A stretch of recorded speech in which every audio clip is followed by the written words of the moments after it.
Welcome to Supply and Demand, the Essential Economics podcast where we break down the fundamental forces that shape our markets and prices. Join us on this journey as we explore the fascinating world of supply and demand, making complex concepts accessible and engaging for everyone. If you're keen on understanding how the economy works and want to boost your knowledge, subscribe now for free educational content designed just for you. Let's dive into the core of economics, supply and demand. These two concepts are the bedrock of any market economy, determining how much we pay for goods and services and how much is available. At its heart, demand describes how much of a product consumers are willing to buy at different price points, whereas supply reflects how much producers are ready to sell. Together, when supply meets demand, we reach something called the equilibrium price, which is critical. It's the price where the amount demanded matches the amount supplied. This interaction is what keeps our market stable or leads to changes when things fluctuate. Picture this: if the price of a popular gadget, say a smartphone, rises, demand might drop as buyers look for alternatives. Conversely, if the price plunges, more shoppers can afford it, leading to a spike in demand. This basic principle explains the variations we see in everyday shopping. Next, let's talk about the law of demand, which states that as prices increase, the quantity demanded generally decreases, and as prices drop, demand tends to rise, given all other factors remain constant. It's an inverse relationship. Why does this happen? Simply put, when prices soar, consumers often search for substitutes or deem the product not worth the higher price tag. On the flip side, when prices fall, more people can make the purchase, attracting even those who were considering alternatives. This law directly impacts consumer behavior and the strategies businesses use during pricing decisions. Now, shifting gears to the law of supply, this principle indicates that when the price of a product climbs, producers are more inclined to supply more of it to the market. Conversely, if prices dip, the quantity supplied typically decreases. Why do we see this direct connection? It's quite straightforward. Higher prices mean higher profits for producers, which incentivizes them to produce more. Conversely, when prices decline, profits shrink, leading to reduced production. This is evident in industries like oil drilling. As oil prices rise, companies tend to invest more in exploration. Understanding supply sheds light on how producers react to market signals. This leads us to the concept of equilibrium, a crucial economic term. Equilibrium occurs at that sweet spot where the quantity demanded equals the quantity supplied. It's a balanced state of the market. If the price is too high, surplus situation arises, leading producers to reduce prices to clear out their stock.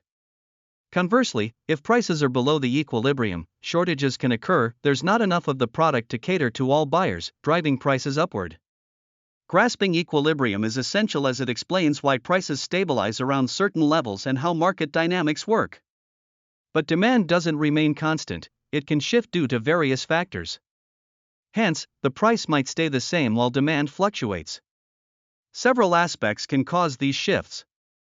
For instance, changes in consumer income can dramatically increase the demand for normal goods. Shifting preferences also play a significant role. What's trendy today might be out of fashion tomorrow. The prices of related goods can influence demand too. If the cost of coffee rises, there's a good chance demand for tea will subsequently rise as well.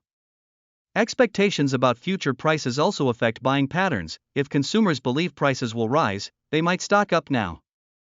Finally, increasing the number of buyers in a market can also ramp up demand. Understanding these demand shifts helps explain market dynamics.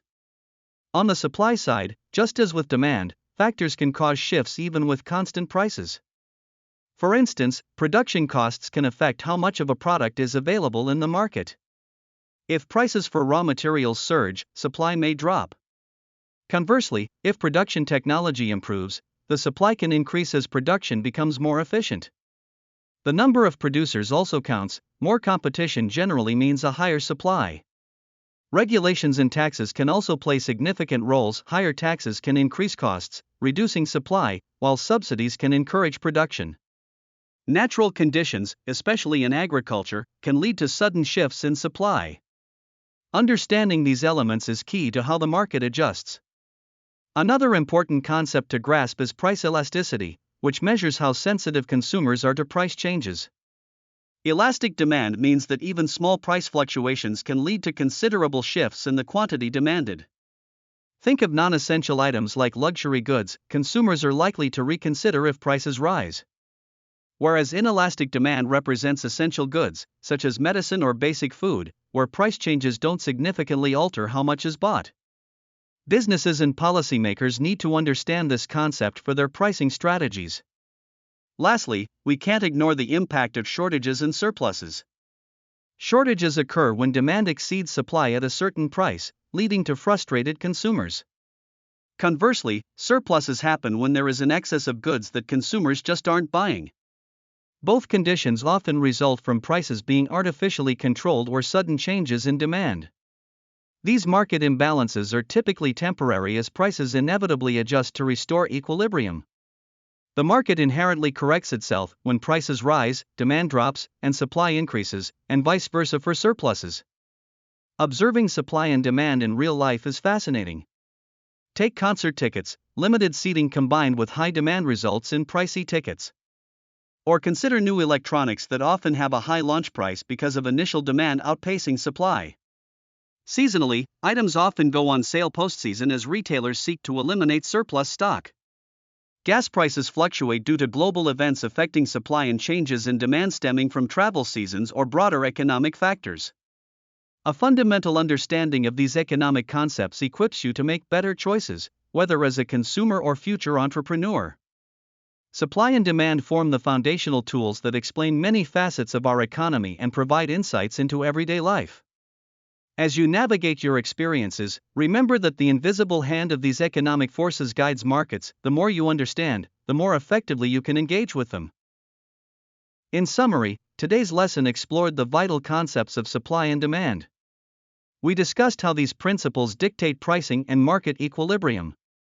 The law of demand shows the inverse relationship between price and quantity demanded, while the law of supply illustrates how price changes can influence production.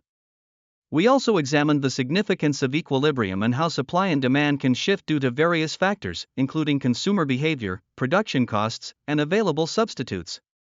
Understanding price elasticity and market imbalances such as shortages and surpluses rounds out our foundational knowledge of economics, equipping you to make informed choices in your daily life. Thank you for joining us today on this exploration of supply and demand. We hope you gained valuable insights into how these economic principles shape our world. Remember, as you move through life, analyzing markets and making decisions, these concepts will serve you well. Please subscribe for more enlightening lessons, and let's continue to discover the fascinating world of economics together.